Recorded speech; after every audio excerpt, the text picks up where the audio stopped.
Hello? Well, hello there. How you doing? Yeah, I'm cold. Cold, yeah, Thanks. it's still cold, but hang on in there. We'll be getting some sunshine at some point. Cheers. I'd like Still to see recovering as soon. well. You're still recovering? Yes, we did an indoor track session at the National Indoor Arena. So they'd had Okay. they'd had the track, Keely Hodgkinson. I don't know whether you've heard of her. It's an Yes. 800-meter runner. And it's the track that she had got the world record on, the first indoor bit, not the second one that she got. But yeah, you get the club that I'm in, the athletics club, get the opportunity to go and run on it. And it was good fun. Fantastic. Yeah, it was good fun. That is a Good hell fun. of an opportunity, I would say. Yeah, it's lovely. I mean, I'm pretty sure anybody can get the opportunity to do it. But it's anyway, I'm digressing a little bit. But yeah, I kind of pushed it. Still got a 21-year-old brain in an older body. That's okay. Yeah. That's Yeah. okay. It's better than the other way around, I would suggest. I would say. Yeah. So we yeah. were talking a few days ago about this, actually. We've seen a post on one of the groups that we're on. We saw on one of the groups that we're on, they posted an implant picture, basically. So they'd taken an X-ray, and they didn't recognise what implant it was. So they put it out there, and obviously there was a ream of, I think it's a this implant, I think it's a that implant, and da-da-da-da-da. But we were saying just how helpful those kind of groups are. Oh, yeah. I think it, yeah. Well, I mean, there's lots of different manufacturers out there. I want to use the word exotic, but implants have been around for a long time. There's lots of different companies. They, some of them obviously have been around for a long time and probably will be around for a very, very long time. And some of them come and go. And the problem that we have is it's more the internal design of the implant and what the connection is. So implants, they don't last forever. And if somebody kind of rocks up and they've got an implant that you're not familiar with, or the patient, you can't expect patients to kind of remember what the implant manufacturer's name is. Even, you can give them a passport and you can give them documents, but, if it's been 10, 15 years or more, hopefully, then, that piece of paper might have got lost, or, they don't remember things. And dentists retire, notes, aren't always recorded, to the degree of having that information on, or they're hard to trace. It can get lost within the notes. That's definitely another podcast right there. Yeah, absolutely. And so we've got this. I'm going to give you a scenario. So we've got this implant that patient with an implant that turns up, and it's how do you get to the connection? What connection do you need to take the crown off? Let's say, for instance, if that has an issue, or the bridge, or whatever it is. And then what kind of screw do you need to be able to put back in there? Because like, screws, there are different types of fittings. So you have like a flathead, you have a Phillips, you have a Torx, and implants are the same. So we have different drivers and different screws for different implants. And even within the same brand, we also have, different drivers sometimes and different screws. So because of that, it's important that we kind of identify what the implant is to help us out. So there are universal kits out there you can buy. And then basically you clean everything out. Could be cotton wool, PTFE, could be silicone, whatever's in that connection. And then you put your driver in and, does that fit? But let's say you're close, but you're not quite right. You can then shear the screw head, and then you've got a real problem trying to get that out. But then let's say you do get it out, and then, well, how am I going to restore this? What do I need? So identifying the manufacturer really helps in those circumstances, because what we're trying to do is we're trying to replace like with like. Yep. So each manufacturer has its sort of own internal connection as well. So you need to know what type of abutment's going to fit into that implant, because so the abutment is the connection that goes, in or onto the implant. And that's very specific to each implant design. Mm-hmm. So if you don't know what that implant is, you're not going to be able to put an abutment on, and therefore you're not going to be able to put a crown, a bridge, whatever else on top efficiently. Yes. So you need to understand that as well. And so identifying the implant is important. And, people do post and put, an X-ray up and say, can anybody help me identify this? For those reasons, they're trying to help their patient out. But there's a really good website called What Implant Is This? Or What Implant Is That? Can't remember now. Which has a huge catalogue of implants, X-rays, pictures, and you kind of just try and match it up, and you go through the filters that it asks for. Has it got a rounded apex? Has it got a flat apex? Has it got V-shaped threads? Has it got buttress threads? Has it got, is it an internal and external connection? Has it got an open apex? And all these things, so you basically tick your boxes, and then it will filter down to what implant it is, and then you can compare your X-ray to that one.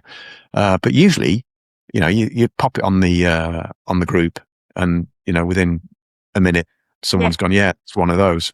And that's probably because they're familiar with that system. They've used that system, or they're using that system, so they know what it looks like. I think what's also, sorry. Yeah. So it's a great source of information, I think, these groups are. And exactly what you've just said, actually, because not only identifying which implant it is, you often hear people saying, new patient to me, he's already got an implant. It's a blah, blah, blah, or they'll be asking about drivers, and somebody will say, even if, and I haven't got that driver for that system, and somebody will go, don't worry, this one will fit it as well, which is absolutely fantastic. 'Cause if not, clinicians out there would go out thinking they have to buy a driver for that specific implant. But, there are others, as you know, that fit. So it's great to hear that going on as well. Yeah, there is some cross-compatibility. And I get it. I mean, when Europe decided that they wanted a universal fit for phones, I kind of get it. But I also think, well, there's a thing called progress. And the reason that phones, it's not just competition that they design certain fits for products. It's because they're trying to progress.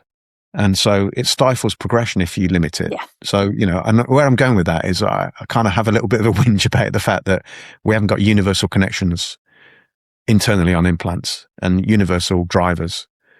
But then I kind of understand that actually, there's probably designs that are going to come forward, connections that are going to come forward that improve the connection. So you can't stifle it. You don't want to stifle it for those reasons. But it is frustrating that we've got all these myriads of connections and screwdrivers, and so we need to know what they are.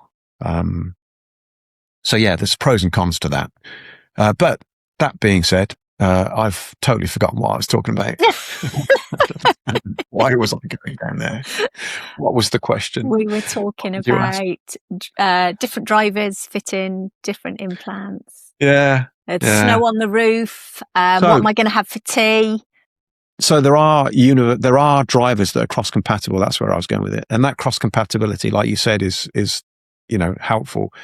And there is a site actually, and I think it might be called Spot the Implant, which is slightly different to What Implant Is That. And I've seen on there that they actually write the driver down. And I had a go at doing something like this very briefly, but I got sidetracked. So I think we've done one. One. I think you need more than one to make a comparison. I think you're right. But the idea is that it and Spot the Implant does this to sort of. It tells you the driver that you need for the implant company. It doesn't tell you all of them. And I'm going to make this up, so don't. If anybody's listening, don't. So it might say add an implant, hex driver 1.2 millimeters. for instance. So you know that the added implant is 1. It might say the same, it might say Ostem hex driver 1.2 million. So they might be cross. I don't know. So don't, but they might be cross compatible. Mm-hmm. So in that respect, that's quite good. So you could almost, when my brain was to say, right, okay, if I've got a 1.2 hex millimeter driver, what implant system is that compatible with? Yes. And then the other way around. So if I typed Ostem in, it would tell me what it was. And if I typed add in, it would tell me what it was. If I typed, what's the other company called? Begins with an S. Straumann. If I type Straumann in, I mean, that's, it's all those things, Neodent, all those. And it will tell you what driver you needed. And that was what I was trying to build. And I just never got around to it. Don't get any ideas, anybody, by the way. Don't go pinching. Well, too late. Put a big copyright on this. It's probably already out there anyway. Probably, too late. Probably just don't know about it. But it's really a massive use to have that network, really, I suppose, is the way to sum it up, because it isn't just about how we started, which was, which implant is this? It's all the other bits that go with it. And you only know if you know. So it is fantastic to have that network and putting it out there. I mean, there's networks for loads of reasons, but certainly the implant questions, they've been really, really useful. Yeah, I think so. Really useful. Yeah. Fab. Did that answer the question? Yeah, I think it does. Very much so. Brilliant. Excellent. So before we sign off, how do you feel about some random quickfire questions? He doesn't know about this, by the way, so he's probably feeling a bit like... Yeah, really, really excited. Yeah. Are you? Not dental related. Is that better? I don't know. That could be worse. All right. Scone or scone? Scone. Scone, okay. Cream first or jam? Oh, you see, my brother and me argue about this. He even looked it up and he said the Queen, well, obviously she's not alive anymore. It's the King now, isn't it? But so me, it's cream, then jam, because I regard cream as butter and then jam on the top. So that's Devon, isn't it? And Cornwall is jam then cream. Apparently, I know, it's fantastic. It's such so that's me, yeah, cream then jam. Okay, fantastic. Pool or beach? Okay, beach. You did understand when I said quick fire questions, yeah? Right, yeah. It's got to be beach. Oh, okay. Okay, well, sand. And okay. a pool I regard as training. So I'll get in the pool, I'll train. However, there's a sauna. So, okay. Yeah. So, okay. Yeah. Okay, right at this moment, sweet or savoury? Savoury. Oh, okay. What we talking, like crisp, Scotch egg, or what we thinking? I think I spotted a Scotch egg in the fridge. That's on your mind now. It is now. Mind. It is, isn't it? Yeah, crisps. I am partial to cheese and onion crisps, or beef hula hoops. Occasionally Monster Munch and Wotsits. Pickled onion or beef? Monster Munch. Beef. Okay. Beef. Pickled onion won't set me tongue too much. No, I can eat the beef all day. Who knew?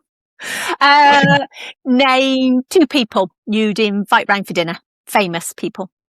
Can they be dead? Yes, they can. Right. Okay. Only 2. Oh, I'll stretch it to 3. Oh, all right. I think I would like to talk to Buddha. Okay. I'd be quite curious. I'd ask him some questions. Obviously needs a translator. Well, yes. But yeah, definitely be curious on some of, the philosophies that he's got. Fab. That's one. Yeah. It's a big old table, isn't it? There and kind of Abraham Lincoln. Okay. I'm just again, obviously before he died. But again, some, pick his brains and just, I think it'd just be fascinating to, have a conversation with him. And Nikola Tesla. Okay. Those are quick 3. There's a lot more. Oh yeah, we're only doing 3. Only doing 3. I might let you have a few more on other podcasts. Robin Williams, not Robbie Williams. Although I don't mind either. Hey, we ain't got that big a table, okay? I can see where this is going. I love 10, I love 11. I love his sense of humour, and I liked him as a human being, in terms of some of the things that he used to say and stuff like that. And I just thought, I'm not sure that I would survive an evening with him, because he'd probably make me laugh to the point that I couldn't breathe. Because I just found his energy quite engaging. Anyway, right, that's it. Yeah. Right. Well, thank you very much. How about you? Oh, no, you'll have to save those for another podcast. I've got a list for you. Well, thank you very much. It's a pleasure. Until the next time.